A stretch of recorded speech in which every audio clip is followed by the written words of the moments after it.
નમસ્કાર દોસ્તો, જય હિન્દ અને સ્વાગત છે ઇન્સ્પાયર ગુજરાતના આ ડિજિટલ યુટ્યુબ પ્લેટફોર્મ પર. તો દોસ્તો, હવે જેવી જૂન મહિનાની અંદર 12 જૂનના રોજ અમદાવાદની અંદર એક પ્લેન ક્રેશ એર ઇન્ડિયાનું જે થયું એના જેવું જ હજી એક ઘટના, એટલે કે અત્યારે 1 મહિના કરતાં થોડોક વધારે સમય વીતી ચૂક્યો છે અને આપણા પાડોશી દેશ એવા બાંગ્લાદેશની અંદર સ્કૂલ એટલે કે કોલેજના વિદ્યાર્થીઓ જે ભણતા હતા અને એના ઉપર સીધું પ્લેન ક્રેશ છે એ થયું છે.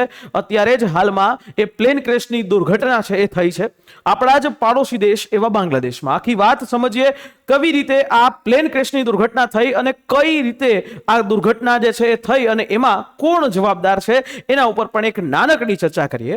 તો દોસ્તો, અત્યારે હાલ જે બાંગ્લાદેશની અંતર્ગત જે એક ખૂબ મોટી એક ખબર જે છે અત્યારે આવી રહી છે, અપડેટ આવી રહી છે કે બાંગ્લાદેશની રાજધાની એટલે કે ઢાકા, અને ઢાકાની અંદર આવું એક પ્લેન ક્રેશની દુર્ઘટના થઈ છે.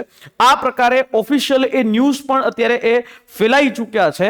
આ દુર્ઘટના જે થઈ એની પાછળ જે વિમાન, આ પ્રકારનું એક વિમાન છે, એ બાંગ્લાદેશ એરફોર્સનું એ વિમાન છે.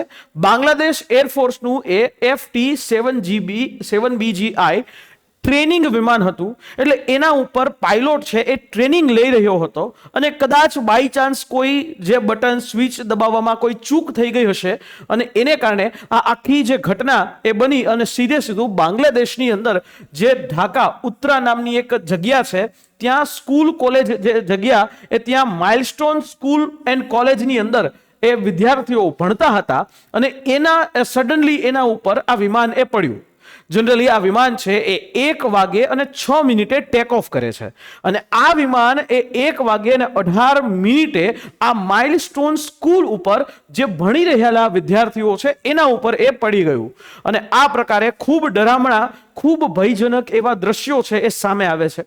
આપણા દેશની અંદર હમણાં જ બનેલી આ ઘટના, જેની અંદર એરફોર્સ એક્સિડન્ટ ઇન્વેસ્ટિગેશન બ્યુરો એમના દ્વારા રિપોર્ટ પણ આપવામાં આવ્યો, પરંતુ હંમેશા કોઈ પણ પ્રકારની જે પ્લેન દુર્ઘટના હોય છે એમાં કોઈ કંપનીનું કે કોઈ જે છે એ જવાબદારો સામે પગલાઓ એવી રીતે નથી લેવાતા, પણ આખો દોષનો ટોપલો એ હંમેશા એ પાયલોટ ઉપર નાખી દેવામાં આવે છે.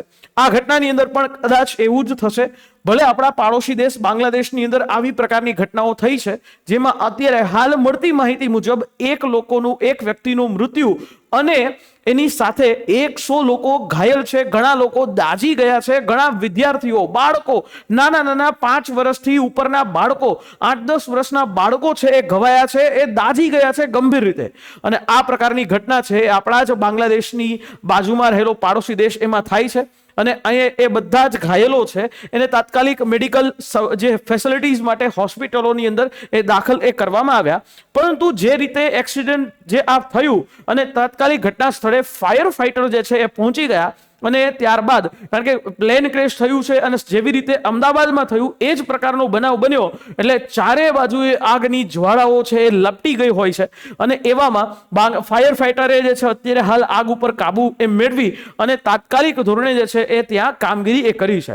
તમે જોશો જે પ્રકારનો ભંગાર આ પડ્યો છે, રીતસરનું અમદાવાદ પ્લેન ક્રેશની એ દુર્ઘટનાની યાદ આપણને અપાવી દે અને આ પ્રકારે હાલ એ બાંગ્લાદેશની અંદર આવી એ ભીષણ એવી એક દુર્ઘટના છે એ થઈ છે.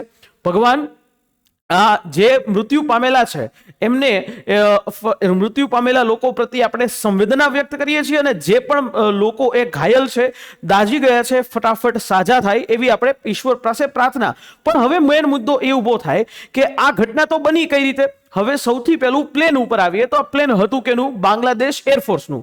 પણ બાંગ્લાદેશે છેલ્લા ઘણા સમયથી ચાઇના પાસેથી જે માલ સામાન ખરીદી રહ્યા છે અને આમે પણ આપણે એક બાબત આની સામે જોડાયેલી છે કે કોઈ પણ ચાઇનીઝ વસ્તુ ચલે તો ચાંદ તક વરના જહાન તક, બરાબર. પણ અહીંયા વસ્તુ એવી છે કે ચાઇનાનો માલ જે છે એની દુનિયાની અંદર લોકોને ખબર છે કે ચાઇનાનો માલ કેટલો ચાલે છે. એવી જ રીતે આ પ્લેન એ ચાઇનાની બનાવટનું હતું, F-7 આ પ્લેન કે જે ચાઇના મેડ હતું અને ચાઇના પાસેથી એ બાંગ્લાદેશે લીધું. છેલ્લા ઘણા સમયથી બાંગ્લાદેશની અંદર જે રીતે ચાઇનાનું ઇન્ફિલ્ટ્રેશન એટલે કે ચાઇનાનો પગ પેસારો વધી રહ્યો છે, એ જોતા એવું લાગે છે કે નજીકના દિવસો દૂર નથી કે ચાઇના જે છે એ બાંગ્લાદેશની અંદર પોતાની ઓફિસીસ ખોલે. અને આમે બાંગ્લાદેશના જનક એટલે ભારત છીએ, બાંગ્લાદેશના જનક આપણે ભારત છીએ, પણ તેમ છતાં ચાઇના છે એ બાંગ્લાદેશ છે ચાઇનાના ખોળે જઈને બેસે છે. આ પ્રકારની ઘટના એ બને ત્યારે આવી વસ્તુઓ સામે આવે ત્યારે થોડા સમય તપાસ થશે, પછી બધા લોકોને પૈસાઓ આપી દેવામાં આવે અને વાત થઈ ગઈ એક કે જે છે પૂરી. પણ હંમેશા આવી જ કોઈ પ્રકારની ઘટનાઓની અંદર, કૌભાંડોની અંદર જો આખરે મૃત્યુ થાય છે તો એ સામાન્ય લોકોના થાય છે, સામાન્ય માનવીઓના થાય છે. અહીંયા બાંગ્લાદેશની સરકારે પણ એ સમજવું પડશે કે વધારે પડતો ચાઇના પ્રેમ એના નાગરિકોને નુકસાન એ પહોંચાડી શકે એમ છે.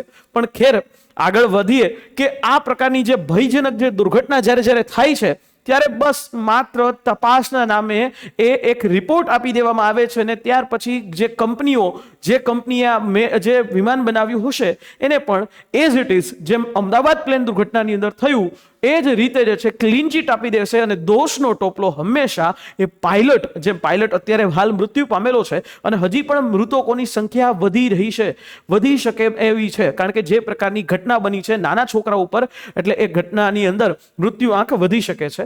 ખેર આ પ્રકારની દુર્ઘટનાની પણ આપણે અપડેટ એ તમને આપી છે અને હજી આ જ પ્રકારના તમે અપડેટ્સ જે છે એ જાણવા ઈચ્છતા હોય તો ચોક્કસથી અમારી આ યુટ્યુબ ચેનલને સબસ્ક્રાઇબ કરી દેજો. અને હા, જો તમે ટ્વિટર એટલે કે એક્સ પ્લેટફોર્મ ઉપર એક્ટિવ છો અને તમે મને આ યુઝર નેમથી મને ફોલો ચોક્કસથી જરૂરથી કરી શકો છો.